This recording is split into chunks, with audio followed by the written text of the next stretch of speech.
Hi friends, मैं ताहिर मंसूरी आपका अपने यूट्यूब चैनल ज्ञान क्लासेस में एक बार फिर से स्वागत करता हूं। आज हम हमारी सीरीज में जो एमपी बोर्ड द्वारा जारी की गई है प्रश्न बैंक वर्ष 2021-22 के लिए, जो कि अति महत्वपूर्ण है और लगभग पूरा सिलेबस इसी से आएगा और इसी से प्रश्न उत्तरों को उठाया जाएगा। तो विद्यार्थियों से मेरा निवेदन है कि कृपया कर बच्चे इन प्रश्न बैंकों को पूर्ण तरह से हल करके जाएं, जिससे उन्हें परीक्षा में सफलता प्राप्त हो जाए।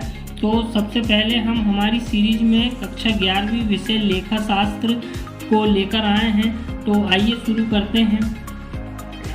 एमपी बोर्ड द्वारा जारी किया गया ये ब्लूप्रिंट दिया गया है। इसमें कितने अंकों का कितनी इकाई दी गई है इसके विषय में बताया गया है, तो इसे भी पूर्ण ध्यान से देखें। इसके बाद इसमें जो नीचे दिया गया है कि पाठ्यक्रम में कम क्या क्या किया गया है, तो वो पूरी चीज़ों को पूर्ण ध्यान से विद्यार्थी देखकर और हल करें। इसके बाद हम प्रश्नों के बहुविकल्प प्रश्नों को हल करा रहे हैं। तो आइए शुरू करते हैं। सबसे पहले इकाई 1 लेखांकन एक परिचय। इसमें वस्तुनिष्ठ प्रश्नों की संख्या 4 है और अति लघुत्तरीय जो प्रश्न आएगा 2 अंक वाला एक प्रश्न आएगा। तो कुल जो इकाई का डिस्ट्रीब्यूशन है वो 6 है। इसके बाद बहु सही विकल्प चुनिए। पहला प्रश्न है लेखांकन है, तो इसका जो आंसर होगा सा वाला होगा, कला एवं विज्ञान दोनों हैं। इसके बाद अगला जो क्वेश्चन दिया गया है कि जब लेखांकन सूचनाओं को स्पष्ट रूप से प्रस्तुत किया जाता है, तब लेखांकन सूचनाओं की कौन सी गुणात्मक विशेषता प्रतिबिंबित होती है। तो इसका जो आंसर होगा वो आ वाला होगा, बोधगम्यता। इसके बाद तीसरा प्रश्न दिया गया है लेखांकन में लेखे किए जाते हैं, तो इसका जो आंसर होगा वो मुद्रक मात्रा के रूप में बा वाला आंसर होगा। उसके बाद निम्नलिखित में से स्थायी संपत्ति है, तो स्थायी संपत्ति है कौन सी है इसके अंतर्गत?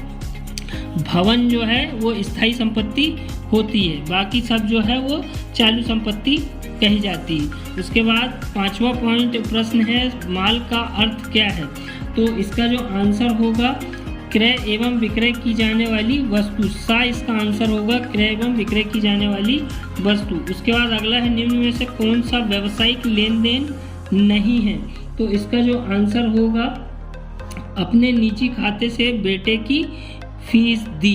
तो यहाँ पर अपने निजी खाते से बेटे की जो फीस दी है, इसमें कोई किसी प्रकार का कोई लेन देन नहीं होगा। इसके बाद अगला है एक सूचना प्रक्रिया के रूप में लेखांकन का अंतिम चरण है, तो इसका जो आंसर होगा सूचना का संप्रेषण, तो बा वाला इसका आंसर होगा। उसके बाद 8वां है व्यापारिक व्यवहारों को हिसाब किताब की निश्चित पुस्तक में लिखने की कला क्या कहलाती है, तो इसका जो आंसर होगा वो होगा पुस्तपालन, सा वाला इसका आंसर होगा। उसके बाद 9वां है लेखांकन सूचनाओं का उपयोगकर्ता कौन नहीं है, तो इसका आ आंसर होगा अवयस्क। इसके बाद हम अगले प्रश्न पर चलते हैं। अगला 10वां प्रश्न थोड़ा सा कटा हुआ है, वो लिखा है जिस व्यक्ति को उधार माल बेचा जाता है उसे क्या कहते हैं, तो उसे हम देनदार कहेंगे, क्योंकि वो उधार माल बेचे हैं हमने, तो वो हमें पैसे देगा। इसके बाद अगला जो प्रश्न है रिक्त स्थानों की पूर्ति कीजिए। आंतरिक उपयोगकर्ता व्यावसायिक इकाई के अंदर होते हैं, ये क्या है, इसका जो आंसर होगा वो अंदर आएगा। उसके बाद लेखांकन प्रक्रिया जो है घटनाओं की पहचान से प्रारंभ होती है। लेखांकन प्रक्रिया कहाँ से होती है? घटनाओं की प्रक्रिया से पहचान, घटनाओं की पहचान से इसका आंसर आएगा। उसके बाद अगला है लेखांकन व्यावसायिक प्रक्रिया लेन देनों को मुद्रा के रूप में मापती है। काय के रूप में? मुद्रा अर्थात पैसे के रूप में ही मापती है। लेखांकन का जनक लुकास पेसिओली, इसका जो आंसर होगा वो लुकास पेसिओली लेखांकन के जनक माने जाते। ख्याति क्या कहलाती है?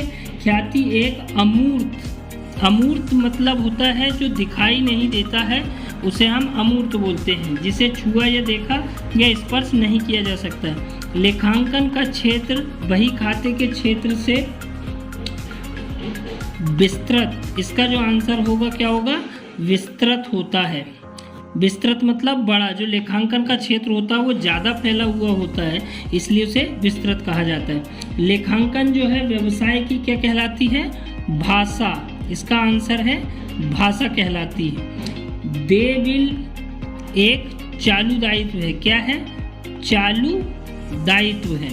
उसके बाद स्वामी द्वारा व्यापार में विनियोजित राशि क्या कहलाती है, तो पूंजी कहलाती है। ठीक, इसके बाद देनदारों से अप्राप्त राशि क्या होती है, जो राशि हमें प्राप्त नहीं होती वो डूबत ऋण में जाती है, तो इसका जो आंसर होगा वो डूबत ऋण होगा। इसके बाद हम अगले प्रश्न की ओर चलेंगे। इसके बाद है सही जोड़ी बनाइए। तो पहला है वर्ष के अंत में अन बिका माल, जो माल नहीं बिका जाता है वो क्या कहलाता है, स्टॉक कहलाता है, तो इसका आंसर स्टॉक होगा। दूसरा है पूंजी, पूंजी जो है स्थायी दायित्व होता है, हमारे ऊपर कर्ज है पूंजी का माल बेचने का। इसके बाद तीसरा है पूंजीगत व्यय, तो पूंजीगत व्यय जो है स्थायी संपत्ति क्रय के व्यय के जो रहते हैं वो कहलाते हैं पूंजीगत व्यय। उसके बाद अगला है चौथा कार्यशील पूंजी, तो इसका जो आंसर है दैनिक व्ययों में प्रयोग। इसके बाद अगला है संपत्ति जो देखी जा सकती है उसे हम मूर्त संपत्ति कहते हैं, और संपत्ति जो देखी ना जा सकती है उसे हम अमूर्त संपत्ति कहते हैं। तो ये हमारा सही जोड़ी का निशान हो गया। इसके बाद आहरण से पूंजी कम हो जाती है, सत्य असत्य बताइए। तो सत्य बात है, ये सत्य है। उसके बाद दूसरा जो है बाहरी लोगों को देय राशि पूंजी कहलाती है, तो ये असत्य है। उसके बाद तीसरा है जो वे चालू वर्ष में लाभ प्राप्त करने हेतु किए जाते हैं आयगत व्यय कहलाते हैं, ये सत्य है। उसके बाद व्यापारिक बट्टे का लेखा किया जाता है, ये असत्य है क्योंकि केवल नगद बट्टे की प्रविष्टि होती है। उसके बाद तरल संपत्ति अल्प अवधि में रोकड़ में परिवर्तित हो जाती है, ये सत्य है। इसके बाद हम इसके जो अति लघुत्तरी प्रश्न हैं उन्हें दिखा देते हैं, तो बच्चे स्टूडेंट इन्हें ढूंढ लें और आसानी से कर लें। यदि हमें मौका मिलता है तो हम आने वाले वीडियो में इनके भी क्वेश्चनों के आंसर बनाएंगे। इसके बाद हम अगली इकाई की ओर चलते हैं, लेखांकन सिद्धांत। तो इसमें 1 अंक वाले 4 आ रहे हैं और अति लघुत्तरी प्रश्न जो 2 नंबर के रहते हैं वो 1 आ रहा है। इस प्रकार से 4 और 2 6 अंकों की ये इकाई है। तो इसमें जो सही विकल्प दिए हैं, अप्राप्त एवं संदिग्ध ऋणों के लिए प्रावधान किस मान्यता के अनुसार किया जाता है, तो इसका जो आंसर है वो रूढ़िवादी मान्यता के अनुसार किया जाता है। उसके बाद दूसरा है हिरास का लेखन नहीं किया जिससे लाभ बढ़ गया, ये किस सिद्धांत के ऊपर से दिया गया है, तो ये जो है आ वाला रूढ़िवादी मान्यता के अनुसार होता है। इसके बाद अगला है वित्तीय विवरणों में पैसों को छोड़ देना और पूर्णांक में लिखना किस मान्यता से संबंधित है, तो ये जो है सार्थकी मान्यता के अंतर्गत होती है। इसके बाद अगला है किस अवधारणा के अनुसार संपत्तियों को स्थायी संपत्ति एवं चालू संपत्तियों का वर्गीकरण किया जाता है, तो ये जो है चालू व्यापार की अवधारणा के अनुसार किया जाता है। इसके बाद एक वाक्य में उत्तर दिए गए हैं, लेखांकन अवधि का सामान्य समय कितना होता है, तो ये इसका जो है 12 माह या 1 वर्ष हम कह सकते हैं। उसके बाद संपत्ति बराबर से दायित्व प्लस पूंजी ये किस सिद्धांत पर आधारित है, तो ये जो है वो दोहरा लेखा प्रणाली पर आधारित है, तो इसका आंसर होगा दोहरा लेखा प्रणाली। इसके बाद अगला दिया है किस मान्यता के अनुसार व्यापार के गुणात्मक इकाइयों का लेखा नहीं किया जाता है, तो यहाँ पर गुणात्मक इकाई जो है वो मुद्रा मापन अवधारणा इसका आंसर होगा। इसके बाद अगला है अप्रत्यक्ष करों को किस कर द्वारा प्रतिस्थापित किया गया है, तो ये से जीएसटी, इसका जो आंसर होगा वो जीएसटी के द्वारा होगा। वर्ष के अंत में बचा स्टॉक अगले वर्ष के प्रारंभ में क्या कहलाता है, तो ये हो जाएगा प्रारंभिक स्टॉक कहलाएगा। ठीक, फिर उसके बाद अगला है अंतिम विक्रेता द्वारा अंकित जीएसटी का भार किस पर पड़ता है। अंतिम रूप से जो है इसका भार उपभोक्ता पर पड़ता है। उसके बाद अगला है सत्य असत्य बताइए। तो पहला है लेखांकन प्रमाप मौखिक विवरण होते हैं, तो ये असत्य है। दूसरा है लेखांकन अस्तित्व की मान्यता एकाकी व्यापार पर लागू नहीं होती, ये भी असत्य है। तीसरा प्रत्येक नामे के लिए जमा होना आवश्यक है, ये सत्य है। उसके बाद लुकास पेसियोली इंग्लैंड के निवासी है, ये भी सत्य है। और अगला जो है स्थिरता के सिद्धांत का उद्देश्य तुलना करने की सुविधा से है, तो ये भी सत्य है। इसके बाद हमारा जो अगला है सही जोड़ी बनाइए। केंद्र सरकार द्वारा संग्रहण, तो इसका जो आंसर होगा CGST एवं IGST, ये केंद्र सरकार इकट्ठा करती है। उसके बाद राज्य सरकार द्वारा संग्रहण जो है उसका आंसर होगा SGST, अर्थात स्टेट गवर्नमेंट जो है इस टैक्स को वसूल करती। उसके बाद तीसरा है अंतिम रहतिये का मूल्यांकन, वो रूढ़िवादी अवधारणा के अंतर्गत आता है। उसके बाद सही तथ्य एवं सूचना जो है इसका आंसर है पूर्ण प्रकटीकरण। इसके बाद महत्वहीन मदों को छोड़ना, ये कहलाएगा सार्थक सिद्धांत। इसके बाद हम अगले प्रश्न रिक्त स्थानों की पूर्ति कीजिए में चलते हैं। हमारा प्रश्न क्रमांक 2 जो है हिरास का लेखा नहीं किया गया जिससे लाभ बढ़ गया, ये किस सिद्धांत की अवहेलना है, तो ये भी इसका भी आंसर रूढ़िवादी सिद्धांत है। इसके बाद हम अगले पॉइंट की ओर चलेंगे, रिक्त स्थानों की पूर्ति कीजिए। एक ही समय की आगम और व्ययों को पहचानना क्या कहलाता है, तो आगम व्यय मिलान। तो इसका जो आंसर होगा वो होगा आगम व्यय मिलान। इसके बाद अगला जो है प्रत्येक संपत्ति का जीवन काल सीमित होता है, कोई भी संपत्ति जो है वो सीमित होती है। इसके बाद अगला है चौथा निर्माण कार्यों में आगम की पहचान क्या कहलाती है, तो इसका जो आंसर होगा वो उत्पादन होगा। इसके बाद 5वां पॉइंट है मान्यता के अनुसार प्रतिवर्ष एक समान लेखांकन पद्धति को अपनाना चाहिए, तो ये समानुरूपता लिखा है, इसका आंसर समानुरूपता मतलब समान रूप वालों को लिखा जाता है। इसके बाद अगला है आय के निर्माण की लागत व्यय है, तो इसका जो आंसर होगा वो व्यय कहलाएगा। उसके बाद 7वां विक्रय पर संग्रहित GST फर्म के लिए दायित्व होता है, फर्म के लिए GST जो टैक्स रहता है वो दायित्व होता है। उसके बाद 8वां है भुगतान किए हुए GST एक व्यय है, यदि इसका इस्तेमाल समायोजन नहीं हुआ तो इससे चिट्ठे में संपत्ति पक्ष में दर्शाया जाता है, तो इसका जो आंसर होगा वो संपत्ति पक्ष में दर्शाया जाता है। इसके बाद ये क्वेश्चन दिए गए हैं अति लघुत्री के, जिसमें से एक क्वेश्चन आएगा। इसके बाद भाग 1 अध्याय 3 लेन देनों का अभिलेखन, तो इसने भी 1 अंक वाले 4 प्रश्न आ रहे हैं और अति लघुत्री वाला 1, तो कुल जो इकाई है और एक 4 अंक का विश्लेषणात्मक मतलब निबंधात्मक प्रश्न भी आ रहा है, तो ये कुल इकाई टोटल 10 अंकों की है। तो पहला जो प्रश्न दिया गया है वस्तुनिष्ठ प्रश्न, सही विकल्प चुनिए। नाम की चिट्ठी तैयार करता है, तो इसका जो आंसर है वो आ वाला होगा क्रेता। उसके बाद दूसरा है दोहरा लेखा प्रणाली में खाते रखे जाते हैं, तो दोहरा लेखा प्रणाली में जो खाते रखे जाते हैं इन सभी में नाम मात्र वास्तविक और व्यक्तिगत तीनों में रखे जाते हैं। उसके बाद लेन देनों का संक्षिप्त व्याख्या को क्या कहते हैं, तो ये विवरण होगा। उसके बाद अगला है माल दान में दिया कौन सा खाता जमा किया जाएगा, तो इसका जो आंसर है वो क्रय खाता होगा, तो सा वाला इसका आंसर है। रोजनामचा में कितने खाने होते हैं, ये मोस्ट IMP क्वेश्चन है, तो 5 खाने होते हैं इसमें रोजनामचा में। अगला है वही जिसमें समस्त खाते रखे जाते हैं क्या कहलाती है, तो इसका जो आंसर है वो खाता वही कहलाती है, इसमें सभी समस्त खाते रखे जाते हैं। इसके बाद 8वां पॉइंट है जनरल में लेखक किस पुस्तक में किया जाता है, तो इसका जो आंसर होता है वो स्मारक पुस्तक में किया जाता है। उसके बाद 9वां है खाता जो व्यापार के स्वामी का प्रतिनिधित्व करता है, तो इसका आंसर होगा आरण खाता। इसके बाद जो है सही जोड़ी बनाई है, तो सही जोड़ी में पहला जो दिया है नाम शेष, तो नाम शेष का जो है वो नाम पक्ष का योग अधिक होना, ये इसका आंसर होगा।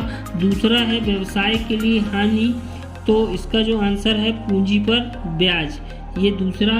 तीसरा जो है कैश मेमो, तो इसका जो आंसर होगा वो नगद विक्रय पर केस मेमो तैयार किया जाता है। चौथा जो है पे इन स्लिप, तो इसका जो आंसर है वो है बैंक में जमा, नगद जमा।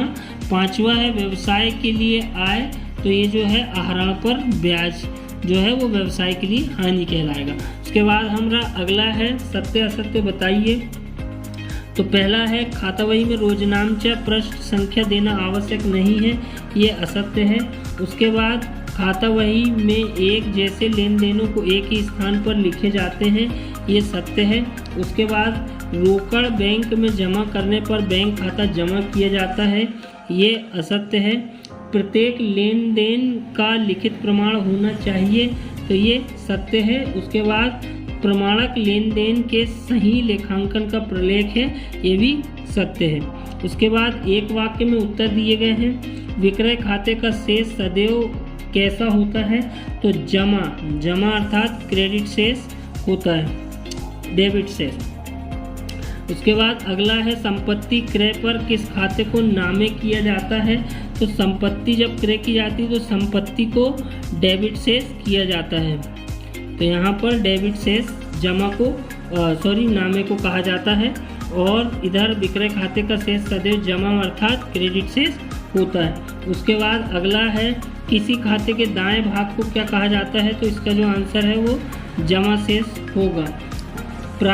इसके बाद अगला है प्रमाणकों के आधार पर किस पुस्तक में लेखा करते हैं, तो यहाँ पर जो आंसर होगा इसका प्रारंभिक पुस्तक।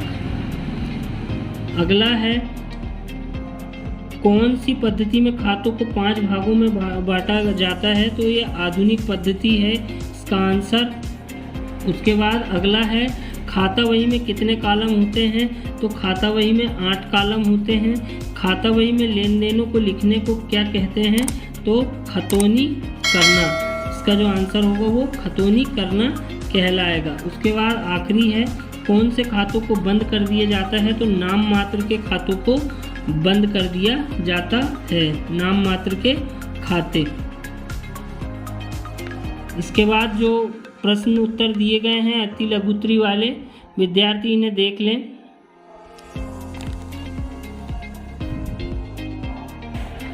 आने वाले वीडियो में हम इनके सवालों को भी हल कराएंगे, तो आप हमारे चैनल को जरूर सब्सक्राइब कीजिए।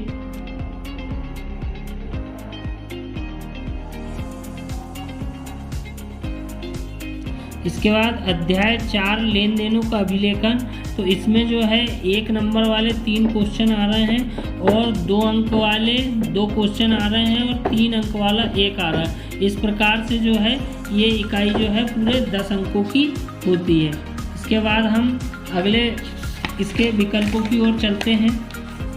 तो पहला जो प्रश्न दिया गया है तो क्रय वही भाग है, तो इसका जो आंसर होगा वो रोजनामचा का भाग है। उसके बाद दूसरा है किन लेन देनों के कुल योग क्रय पुस्तक में प्रविष्ट किए जाते हैं, तो इसका जो आंसर होगा नगद उधार खरीद का बा वाला आंसर होगा। इसके बाद तीसरा है त्रिस्तंभी रोकड़ वही में किस छूट का लेखा किया जाता है, तो बा वाला आएगा नगद छूट का। अगला है खुदरा रोकड़ वही में प्रणाली अपनाई जाती है, तो इसका बा आंसर आएगा अग्रदाय प्रणाली।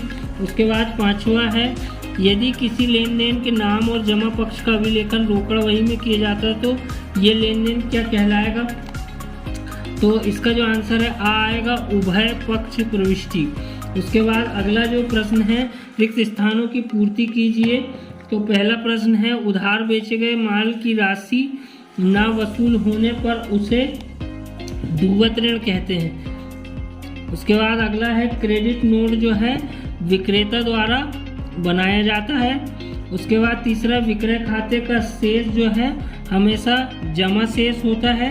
उसके बाद अगला है रोकड़ वही के बैंक स्तंभ का जमा शेष स्थिति का प्रदर्शन करता है, तो ये अधिविकर्ष की स्थिति का प्रदर्शित करता है। उसके बाद अगला है रोकड़ वही में केवल रोकड़ी व्यवहारों का लेखा किया जाता है, रोकड़ी अर्थात नगद व्यवहारों का लेखा किया जाता है। उसके बाद एक वाक्य में उत्तर अमूर्त संपत्ति का एक उदाहरण दीजिए। तो अमूर्त संपत्ति जो है वो ख्याति है, पेटेंट है, ये इनके उदाहरण हैं। कोई एक भी लिख देंगे तो चल जाएगा। समस्त नगद व्यवहार, नगद भुगतान रोकड़ वही के किस पक्ष में लिखे जाते हैं? तो जमा पक्ष, जमा अर्थात क्रेडिट पक्ष की ओर लिखे जाते हैं। उसके बाद दैनिक व्यवहारों के लिए कौन सी रोकड़ वही का प्रयोग होता है? तो इसका जो आंसर होगा वो खुदरा रोकड़ वही, खुदरा रोकड़ वही। उसके बाद चौथा है प्रति प्रविष्टि किस वही में की जाती है? तो त्रिस्तंभीय रोकड़ वही में की जाती है। उसके बाद अगला है संपत्ति का उधार किस क्रय किस पुस्तक में किया जाता है? तो मुख्य जनरल इसका आंसर होगा। इसके बाद सत्य असत्य है। रोकड़ खाता एक वास्तविक खाता है, तो ये सत्य है। उसके बाद क्रय वही में सभी क्रय का लेखा होता है, ये असत्य है। इसके बाद जब माल वापस भेजा जाता है तो डेबिट नोट बनता है, ये सत्य है। उसके बाद व्यापारिक बट्टे को मूल्य सूची से घटा दिया जाता है, ये सत्य है। उसके बाद अगला है बैंक खाता क्रेडिट शेष बैंक अधिविकट दर्शाता है, ये सत्य है। उसके बाद जोड़ी दी गई है क्रय वापसी वही, तो इसका जो आंसर होगा माल वापस भेजने पर बनाया जाता है। उसके बाद विक्रय वापसी वही माल वापस आने पर बनाई जाती है। उसके बाद तीसरा है क्रय वही, उसका आंसर बीजक होता है।